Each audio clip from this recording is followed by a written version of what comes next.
मेरी प्यारी सुधा, तुम बिन मैं कुछ नहीं सुधा। मोहन ने सुधा का हाथ अपने हाथ में लेके बोला।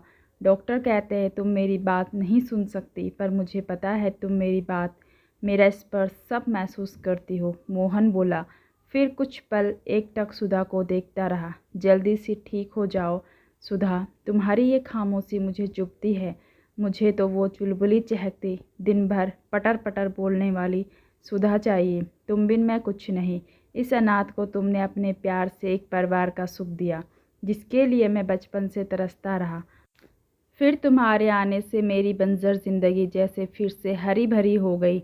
अरे ऐसे क्या देख रही हो, मैं सच कह रहा हूँ सुधा। तुमने जहाँ एक और पत्नी बन मेरी ज़िंदगी को प्यार के रंग से रंगीन किया, वही अपने दुलार व मेरी परवाह कर एक माँ की तरह अपने प्यार का आंचल मेरे सर पे रखा।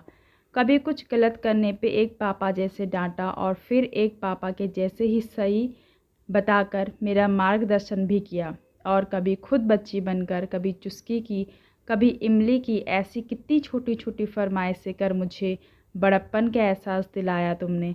हमने साथ में ज़िंदगी के खुशनुमा 30 सावन साथ में बिताए। आज जब तुम मुझसे दूर हो तो पहली बार एहसास हो रहा है तुम मेरी ज़िंदगी की ज़रूरत नहीं, बल्कि मेरी ज़िंदगी ही हो सुधा। यहाँ अस्पताल में सब मुझको पागल समझते हैं, मेरे पीठ पीछे मेरा मजाक भी उड़ाते हैं। कहते हैं कितना बेवकूफ़ है, कोमा में कोई सुन सकता है भला।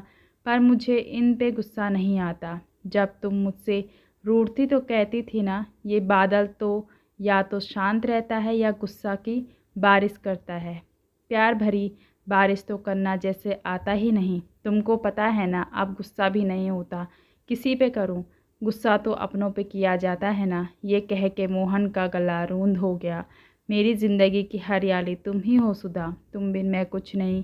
प्लीज़ मेरे दिल की पुकार सुन लो, मुझे एक बार फिर से अनाथ मत करो। एक बार फिर मेरी बंजर ज़िंदगी को अपने प्यार की हरियाली से हरा कर दो।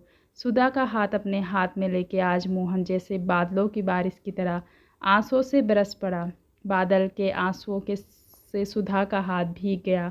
उसके हाथ से थोड़ी हलचल हुई, जैसे मानो मोहन के आंसू बादल रूपी वर्षा से सूखी धरा को रोम रोम खिल गया हो।